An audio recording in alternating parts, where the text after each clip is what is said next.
수요기도 오신 성도 여러분들, 하나님 안에 은혜 받으시기 바랍니다. 최근 연예계 그리고 유명인들, 심지어 대학 교수들에 이르기까지 과거에 그들이 학교 생활 시절에서 약한 사람들을 때리고 괴롭혔던 그것들을 모두 고발하는 운동이 있습니다. 그것을 학교 폭로 운동이라고, 일명 학투 운동이라고 합니다.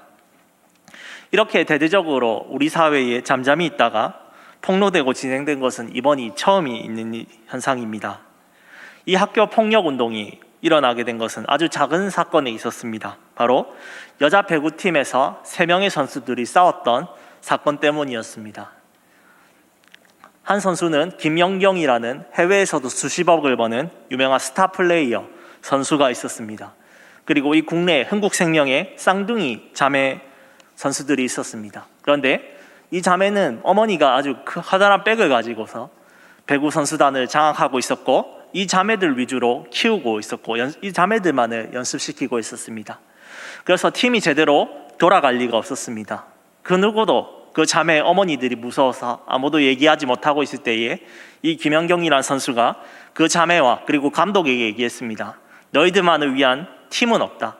모든 팀은 한마음이 되어서 해야 되지, 그렇게 하면은 팀이 망한다라고 그들과 싸우고 의견을 제시했습니다.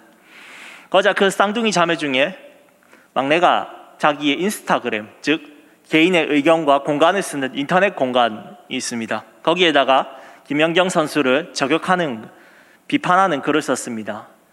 나이도 늙은 게 꼰대다, 영감탱이다 하면서 이 김연경 선수를 파묻으려고 음해를 시도했습니다. 내가 괴롭히는 걸 왜 알지, 당하는 사람의 마음을 왜 모르냐고 하면서 이 두 자매들은 김연경 선수를 괴롭혔습니다. 그때 김연경 선수도 정 많이 괴롭고 힘들었습니다. 그러다 그는 인스타그램에 그 자매를 향한 비난을 쓰지 않았습니다. 단 한 구절 썼습니다. 내가 가고 싶은 방향대로 잘 가고 있는 거 맞지? SNS 올리면서 조용히 지냈습니다. 그러자 이 자매들이 김연경 선수를 공격하는 모습을 보고 과거에 그 자매들에게 맞았던 학생들이 글을 썼습니다. 이 글을 써서 폭로하는 내용들은 그들이 학교에서 이런 행동을 했습니다. 금품을 갈취했으며 칼로 협박을 받았고, 심지어 어떤 사람은 목에 칼이 끄어졌다라고 말합니다. 과거에는 군기를 잡으려면 폭력에 참 관대했습니다. 요즘은 그런 것들이 배구 팬들이나 축구, 프로스포츠 세계에서는 통하지 않습니다. 팬들은 그녀들, 쌍둥이들 퇴출시키라고 말했고, 지금 그들은 무기 이제 반대 출장 정지를 당했습니다. 그리고 이것을 끝까지 묵묵히 참았던 김연경 선수는 최고의 선수라고, 인성이 최고이고 수많은 사람들에게 장학금도 주고 열심히 어려운 팀을 살리고 있다라고 칭찬을 받고 있습니다. 사람들은 어떤 일에 있어서 지혜롭게, 슬기롭게 처신하는 것을 정말로 좋아합니다. 우리 신앙인들에게도 여러 어려운 상황들 속에서 우리가 행하는 행동들이 후에 어떤 일이 일어날지 우리는 성경을 통해서 잘 살펴야 됩니다. 하나님께서는 오늘 이 세 부류의 사람들, 엘리야와 아하시야 그리고 50부장 3명을 통해서 우리에게 슬기로운 생활이 어떤 것인지 보여주고 있습니다. 우리는 함께 어떻게 하면 우리 성도가 슬기로운 생활을 할 수 있는지 살펴보도록 하겠습니다. 슬기로운 성도의 생활은 첫 번째로 무엇입니까? 바로 하나님의 말씀에 순종하는 삶입니다. 아합이 죽고 그의 아들 아하시야가 나라를 다스리게 되었습니다. 지난 주일날 제가 설교했듯이 아합은 결국 이제 어떤 병사가 우연히 쏜 화살에 옆구리를 맞아서 그는 비참하게 죽게 되었습니다. 그리고 급히 그의 아들 아하시야가 다스리게 되었는데 첫 번째 추락이 일어났습니다. 그 첫 번째 추락은 무엇입니까? 1장 1절에 모압이 이스라엘을 배반하였다는 것입니다. 이 모압이란 나라는 아합의 시대에서 끽소리도 할 수 없을 정도의 약소국이었습니다. 아합에게 조공을 바칠 정도로 약한 나라였는데, 아합이 갑자기 죽자마자 이 아하시야가 왕이 되고 나서 모압은 반란을 행했습니다. 보통 이거 알 수 있는 것이 카리스마가 있는 리더가 잡고 있다가 그 뒤에 유한 사람이 오면은 그 조직을 통제하는 것이 참 쉽지 않습니다. 아합은 절대적인 카리스마로 모든 나라들을 휘어잡고 있었는데 그가 죽음으로 아하시아가 첫 번째 추락을 하였습니다. 그런데 그의 인생의 두 번째 추락, 최대의 위기가 왔습니다. 그것은 무엇입니까? 그가 다락 난간에 앉아 붙어 있었는데 그만 추락하고 말았습니다. 다락 난간에 얼마 정도 추락했는지 모르겠지만 궁전에서 떨어졌기 때문에 최소 2층 이상에서 떨어졌기 때문에 그는 아주 큰 부상을 당했을 것입니다. 뼈가 부러졌는지 아니면 찰과상인지 알 수 없지만 그는 아주 큰 병에 걸려서 죽으려고 했던 것 같습니다. 그래서 그는 자기의 신하들을 보내서 에그론의 신 바알세불에게 자신의 병이 낫겠는지 물어보려고 합니다. 이 바알세불은 아합이 섬겼던 바알과는 조금 다른 신입니다. 본문에 나와 있듯이 에그론의 신 바알세불이라는 것은 바로 파리를 주관하는 신입니다. 그래서 예수님께서 이거 신약에서 넘어가면은 바리새인들이 예수님을 향해서 붙일 때 놀리는 별명으로 어떤 말이 나옵니까? 바알세불이라고 합니다.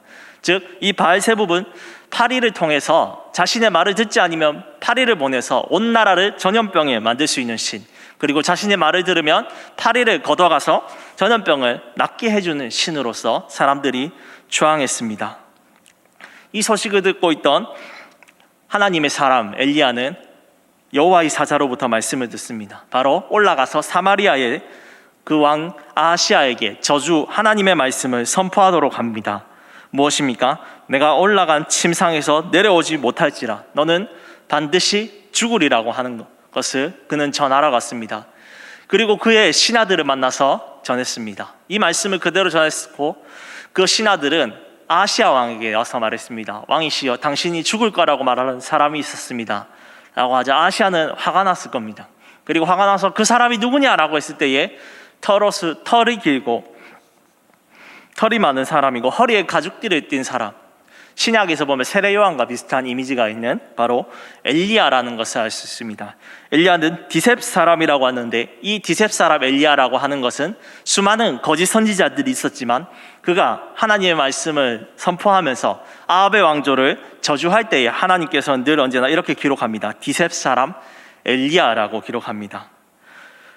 그렇게 엘리야가 자신의 원수인 것을 아하시아는 알고 있었습니다. 아버지를 죽인 사람이 바로 자신의 아버지의 원수였던 엘리야가 이제 자신도 죽이려고 하는 것 때문에 화가 났습니다. 그래서 엘리야를 죽이기 위해서 아하시아는 군사 50명과 50부장을 보냅니다. 50부장이 우리나라는 좀 헷갈릴 수가 있는데 오늘날로 따지면 군대 안에서 소대장, 즉 소위 중위쯤 되시는 분들로 이해하시면 편하시겠습니다. 그리고 50부장이 올라갑니다. 엘리야는 어디 도망치지 않고 산에 있었습니다. 그리고 그는 얘기합니다. 9절에서 어떻게 얘기하는지 함께 한번 읽어보겠습니다. 1장 9절을 우리 함께 읽겠습니다. 이에 50부장과 그의 군사 50명을 엘리야에게로 보내매 그가 엘리야에게로 올라가 본즉 산 꼭대기에 앉아 있는지라 그가 엘리야에게 이르되 하나님의 사람이여 왕의 말씀이 내려오라 하셨나이다. 하나님의 사람이라고 얘기하고 있습니다. 하지만 여러분, 이게 존경과 진심으로 이제 대접하고자 하는 마음에서 나오는 하나님의 사람이어야겠습니까?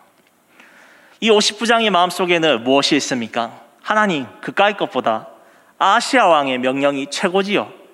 당신은 빨리 왕의 어명을 받으십시오라고 하면서 이 엘리야를 죄수로 끌어내리려고 했습니다. 여기서 여러분 주의해야 될 단어가 있습니다. 바로 내려오라라는 단어입니다.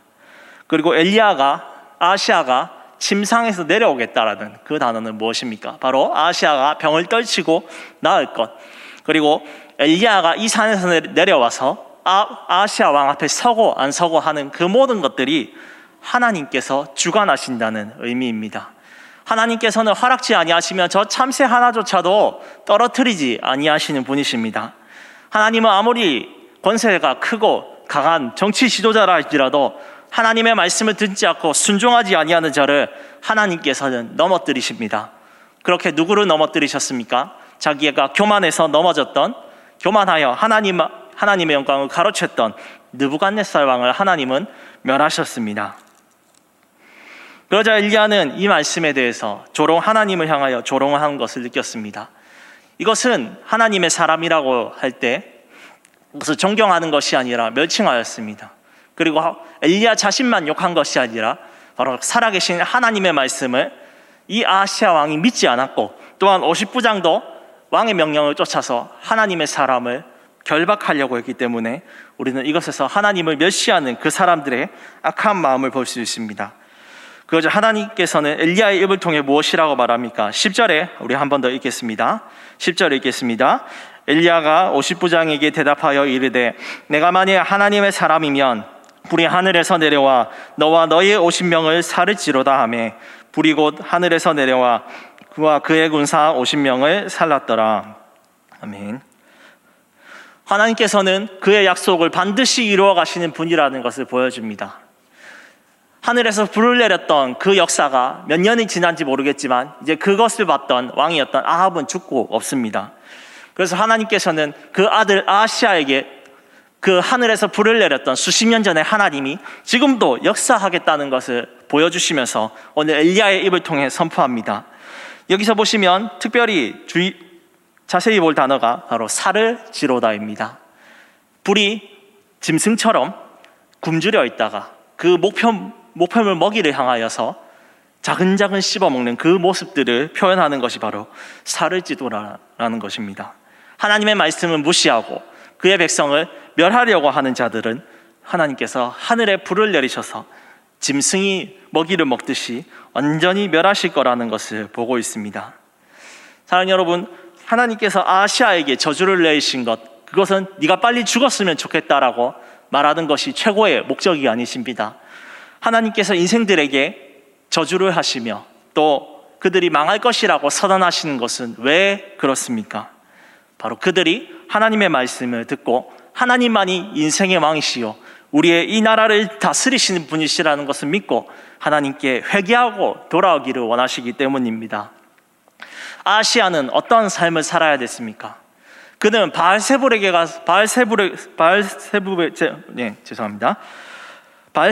가서 나의 병이 낫겠습니까? 라고 말하면 안 됩니다. 오늘 성도님들 중에서도 한국교회에서 재미로 점집을 찾아가시는 분들이 있습니다. 여러분, 그렇게 사시면 안 됩니다.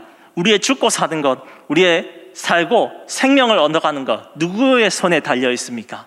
우리가 내리고 오르고 내리고 하는 그 모든 권세들은 바로 살아계신 삼위일체 하나님께 있음을 믿으시기 바랍니다. 그것을 믿고 나아가야 되는데 아하시아는 하나님을 믿지 않았습니다. 첫 번째, 모압이 배신할 때에 하나님 붙들어야 됐습니다. 두 번째, 자기의 생명이 끊어지기 일보 직전일 때에 하나님을 붙잡아야 되는데 그는 하나님의 약속의 말씀을 붙잡지 않았습니다. 왕의 원래 목적이 무엇입니까? 백성들에게 세금을 거두고 백성들을 착취하고 백성들이 가진 예쁜 여자들을 쟁취하여서 첩을 삼는 것이 이스라엘 왕의 역할입니까? 아닙니다. 이스라엘 왕은 하나님의 말씀을 선포하고 자신이 직접 통치하지 않습니다. 바로 위에서 맡기신 대리자일 뿐입니다. 왕은 대리자로서 하나님의 말씀을 선포하고 억울한 사람이 없는지 면밀히 살펴야 되는 것이 바로 왕의 역할이었습니다. 그러나 아하시아 왕은 그렇게 살지 않았습니다. 그리고 여기 50부장, 첫 번째 50부장도 그렇게 살지 않았습니다. 하나님의 사람이라고 말로 고백했다면 왕이 하나님의 사람이여 우리를 도와주십시오라고 정중하게 요청했어야 됐습니다. 그러나 그렇게 살지 않았습니다. 성도 여러분, 우리도 우리의 삶 속에서 하나님이 요구하시는 삶이 있습니다. 우리가 가진 위치에서 서로를 향하여 존중하고 하나님의 말씀 안에서 서로가 올바른 사역을 할 수 있도록 우리는 존대해야 할 것입니다. 그러나 여러분, 하나님의 말씀이 중심이 안 되고 내가 대접을 받기 위해서, 내가 높아지기 위해서 살아간다면 여러분, 다른 사람들이 나의 눈에 들어올 리가 없겠지요. 하나님께서는 오늘 이 말씀을 통하여 얘기하고 있습니다. 그 말씀 앞에서 우리가 처한 그 모든 위치 속에 최선을 다해서 우리의 할 일들을 행할 것을 주님이 말하고 있습니다.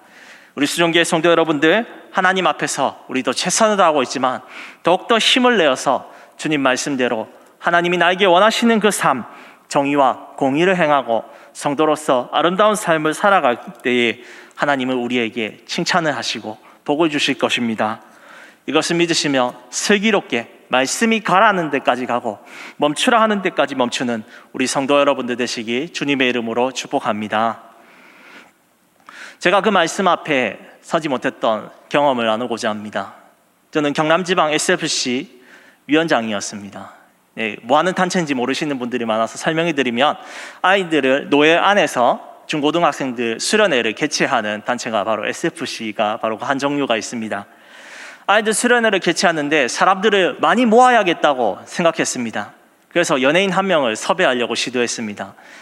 축구 선수 중에 기성용이라는 분이 있고요. 이분이 출연했던 드라마가 굿세어라 금수나 주몽 드라마에 나오셨던 한혜진 배우를 섭외하려고 했습니다. 그래서 매니저와 연락이 잘 되어서 이분들이 빨리 와서 이제 오면 좋겠다라고 소망하고 1년 동안 수련회를 준비했는데, 수련회 대박 났습니다. 300명, 작년에 300명 나왔던 수련회가 광고 효과가 좋아서 그런지 500명 넘게 와서 대박입니다 하면서 다들 자찬을 열었습니다. 근데 수련회를 진행하면서 첫째 날, 둘째 날, 셋째 날 동안 목사님 말씀이 참 좋았습니다. 우리가 여호와 앞에 너희가 성기자를 오늘 시대에 택하자는 말씀으로써 운동원들, 학생들이 함께 울고 우리가 하나님 나라를 위해서 살고자라고 다짐하고 뜨거운 결단의 시간이 지나고 나서 마지막 넷째 날에 그 연예인이 오셔야 됐습니다.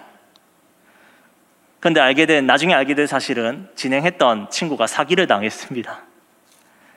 처음에 그래서 오지 않았을 때 초조하다, 만약에 안 오면 이제 어떡하지 하면서 많은 고민이 되었습니다. 그때 하나님께서 저에게 이런 마음을 주셨습니다. 성호가 연예인 아니더라도 내 말씀으로 충분하지? 속으로 저도 하나님께 한번 물었습니다. 하나님, 연예인 안 나오면 저는 거짓말쟁이로 끝장납니다. 저는 큰일 납니다 했는데 하나님께서 이 마음을 계속 주셨습니다. 연예인이 없다 할지라도 너는 두려워하지 말거라. 나의 말씀이 선포되었으면 그걸로 나는 만족한단다 라고 하면서 하나님께 아멘하고 나갔는데, 결국 그 매니저가 사기쳐서 연예인 안 나오고 제가 그때 노예 전체적으로 사과를 드렸던 일이 있습니다. 그리고 깨달았습니다. 다른 세상의 어떤 방법이 아니라, 내가 무엇인가를 해야겠다는 열심이 아니라 하나님의 말씀 앞에 서고 자신이 할 일을 하는 자들은 하나님께서 책임져 주시며 인도하여 주실 줄 믿으시기 바랍니다. 하나님이 원하시는 슬기로운 성도의 생활은 어떤 것입니까? 그 두 번째는 실패를 보고 그 길을 걷지 않는 사람입니다.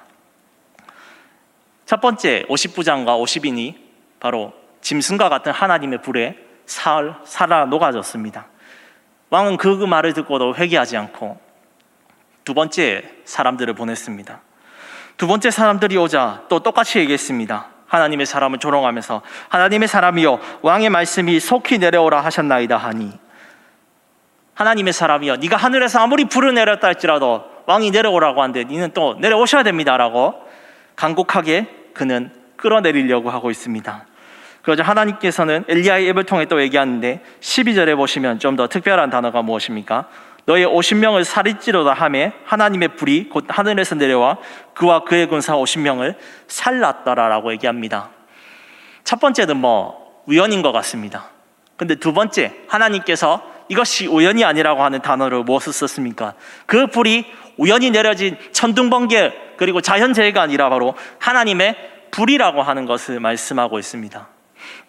첫 번째 50부장은 기회가 없었기 때문에 죽을 수 있었습니다. 그러나 두 번째 50부장, 하나님이 내리신 그 저주를 보고 깨달아 회개해야 했습니다.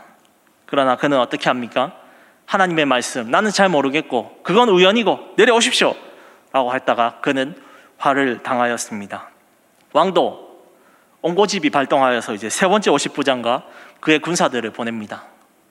세 번째 50부장도 머릿속에 계산을 해봤을 것입니다. 내가 정말 또 가면 하나님 앞에 다 나의 부하들이 함께 죽겠구나 라고 생각하면서 왕의 명령이 있었습니다.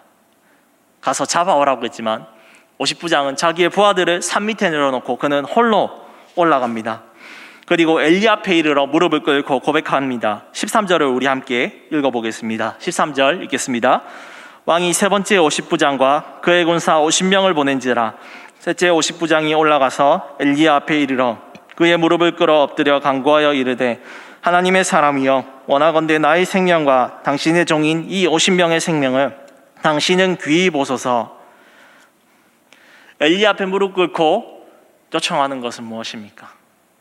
엘리야 개인 그 한 사람에게만 요구한 것이 아니라 자신이 왕의 명령을 듣지 않으면 죽을 수밖에 없고, 그렇다고 그를 잡고자 하면 하늘에서 불이 내려와 자기의 모든 부하들이 죽을 수밖에 없는데, 그래도 더 큰 능력이 계시는 하나님 앞에 셋째 50부장이 항복했습니다. 셋째 50부장은 첫 번째, 두 번째 50부장의 길을 가지 않았습니다. 왜입니까? 그는 바로 그 두 사람의 실패를 경험하고 자신은 이렇게 하면 실패하지 않겠구나를 깨달았기 때문입니다.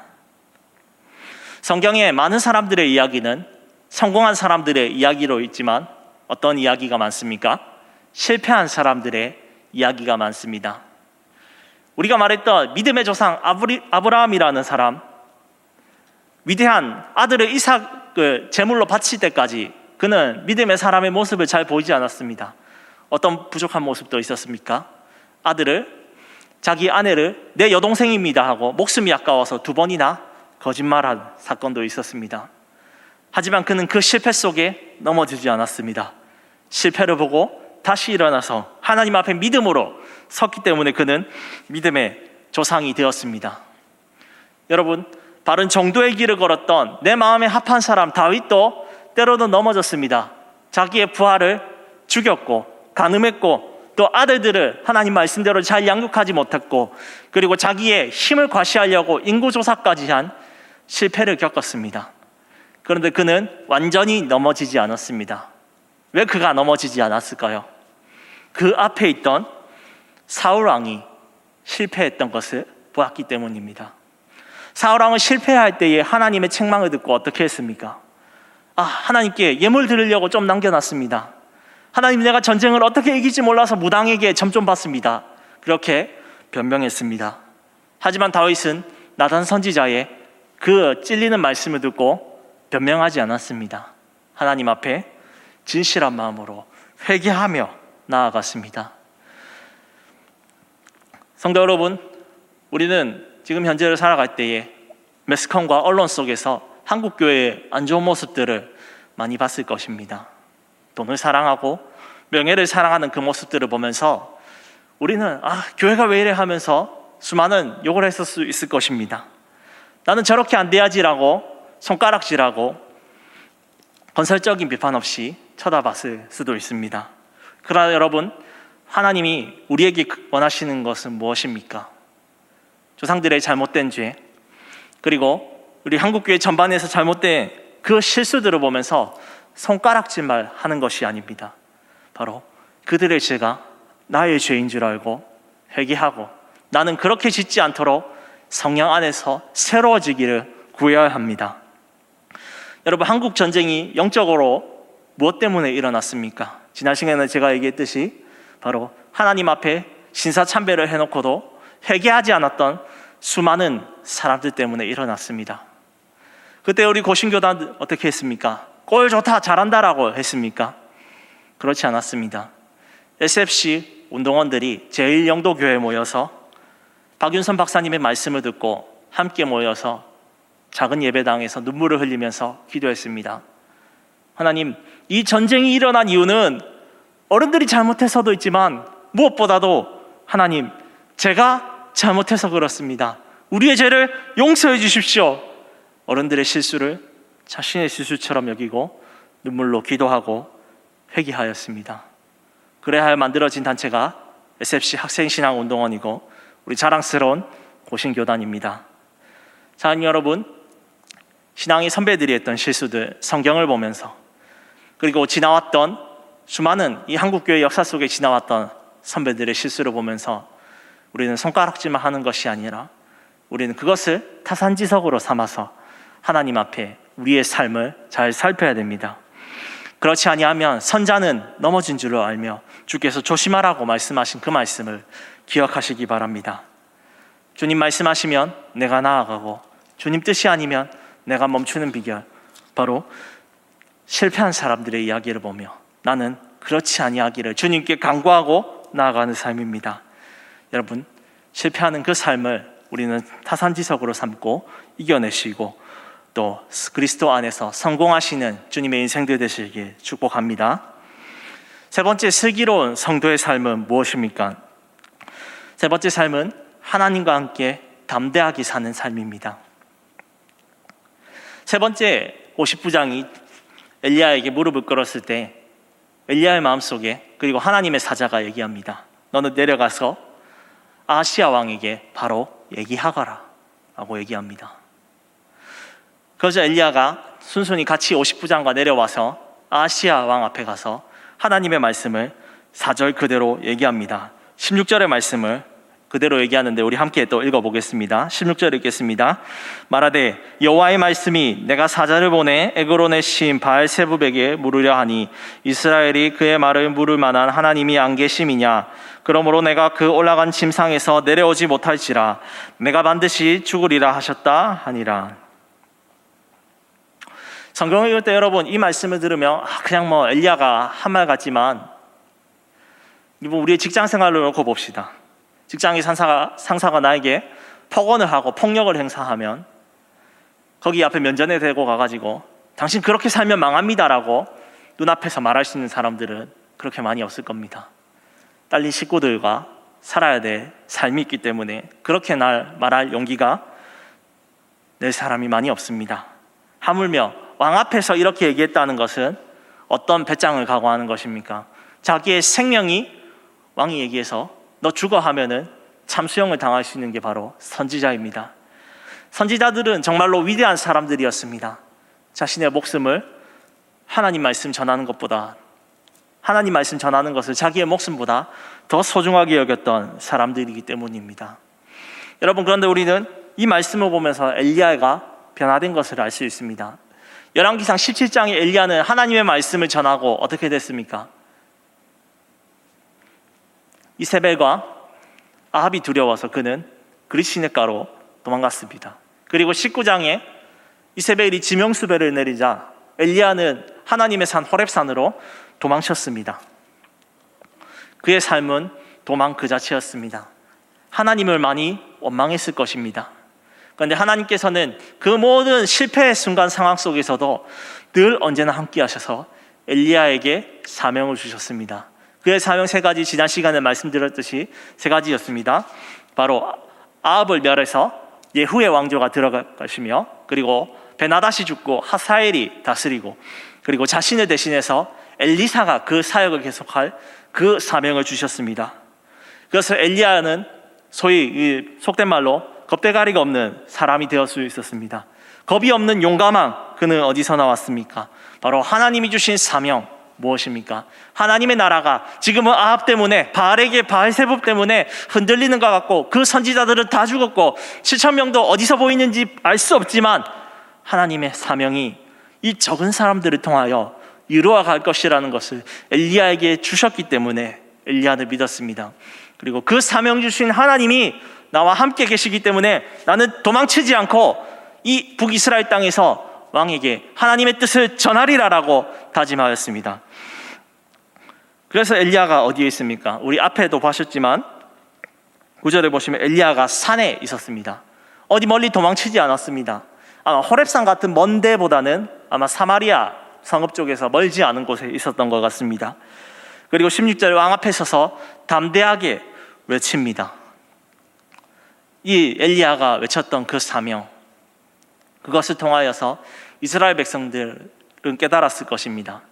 지금은 비록 아합의 시대 속에 나라가 없는 것 같고 하나님은 안 계신 것 같고 우리는 바알을 섬겨도 이렇게 가뭄과 고난이 오고 모압은 배신하였고 국가의 안보가 위험하지만 하나님 앞에 사명으로 산 이 엘리야처럼 살면 우리 북이스라엘은 멸망하지 않겠구나 라는 그것을 백성들은 깨달았습니다. 그리고 시간이 흘러서 북이스라엘과 남유다 모두 멸망하여서 온 세계를 떠도는 난민이 된 유대인들이 이 말씀을 보고 무엇을 느꼈습니까? 하나님, 지금 우리나라가 국경도 없고 왕도 없지만 하나님이 나와 함께 하신다고 하신 이 엘리야의 마음처럼 우리가 살아간다면 우리는 결코 죽지 않고 하나님 나라를 이끄는 다시 큰 유대민족이 될 줄 하나님 우리는 믿습니다라고 고백할 것입니다. 엘리야는 우리와 같은 성령을 소유한 사람입니다. 여러분, 그러므로 우리도 예수 그리스도 안에서 우리는 사명을 받은 줄 믿으시기 바랍니다. 우리는 어떤 사명을 받았습니까? 예수 그리스도 앞에서 세상을 변화시킬, 세상이 감당하지 못할 사람들입니다. 예수 그리스도 안에서 선한 모습으로서 그의 영광을 나타내기 위하여 지음받았습니다. 웨스트민스터 신앙 고백서 서기를 문답 1문답에 사람이 제일 되는 목적이 무엇이라고 물으실 때에 우리의 대답은 무엇입니까? 하나님을 영화롭게, 거울이 그 얼굴을 비추는 것처럼 하나님의 영광을 우리가 비추고 그분을 영원히 우리가 즐거워하는 삶을 사는 것, 그것이 바로 우리의 사명입니다. 예수님께서는 말씀하십니다. 세상에서는 너희가 환난을 당하나 담대하라, 내가 세상을 이겼노라. 말씀하시는 그 주님이 여러분과 함께 하십니다. 여러분, 이 1장 이전에 엘리야의 모습처럼 때로는 고개가 숙여지고 넘어지고 좌절하고 우리의 삶의 자리에서 포기하고 싶은 순간이 많으셨습니까? 그러한 삶을 사는 우리에게 오늘 여러분 성령으로 새롭게 변화된 그 엘리야의 모습을 보시기 바랍니다. 엘리야가 처음부터 이렇게 완성되어진 것이 아니라 실패하는 순간에도, 동굴 속에서 벌벌 떠는 그 순간에도, 사막에서 죽고 싶을 때 하나님이 주시는 사명을 깨닫고 내가 비록 직장 상사에게 욕을 먹을지라도, 나의 하루하루 삶이 어려울지라도, 그럼에도 내가 감당할 수 있는 것은 나에게 사명을 주시는 여호와 하나님, 삼위일체 하나님께서 오늘 내 삶 속에서 영원히 나의 평생에 함께 계신다는 것을 우리는 오늘 복음에서 말씀하고 있습니다.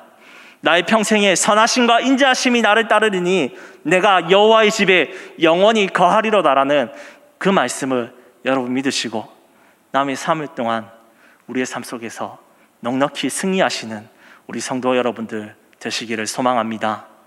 그렇게 살아갈 때에 하나님이 우리를 통하여서 세상의 모든 지도자들이 하나님의 영광 앞에 두려워할 것이며, 우리를 통하여서 이 부산 지역과 온 나라가 하나님 앞에 그 나라가 확장되어져서 많은 이들이 하나님을 찬양하게 될 줄 믿으시기를 바랍니다. 말씀을 정리하겠습니다. 하나님의 사람들로서 슬기로운 성도의 삶을 위해서 우리는 무엇을 해야 됩니까? 먼저는 하나님의 말씀 앞에 우리의 가고 서는 것을 잘 살피며 우리의 할 일을 해야 됩니다. 우리의 본분대로 살지 않는다면 북이스라엘처럼 우리는 때로는 고난과 어려움에 살 것이지만 그 뜻대로 살아간다면 하나님은 우리를 살려주실 것입니다. 비록 코로나로 인해서 모든 성도들이 다 모일 수 없고 웃을 수 없지만 참고 이기고 그 맡은 곳에서 최선을 다하는 자들에게 하나님은 일으켜 주시며 그의 말씀대로 우리를 부흥케 하실 줄 믿습니다. 두 번째로, 모든 신앙의 실패와 넘어짐의 그 모습들을 보며 우리는 그것을 타산지석으로 삼고 하나님 앞에 성공으로 달려가는 신자의 삶이 되시다. 그리고 할 때에 주님 앞에 기쁨이 되는 하나님의 마음을 시원케 하는 냉수가 되기를 소망합니다. 마지막으로, 하나님이 나와 함께 하시는 그 사명과 나와 늘 언제 함께 하시는 그 존재로 인해서 내가 때로는 낙심하고 넘어질지라도 하나님 앞에 승리하게 될 줄, 결국엔 승리하고 우리 주님과 영원한 그 나라에서 왕과 같이 다스릴 줄 믿기 바랍니다.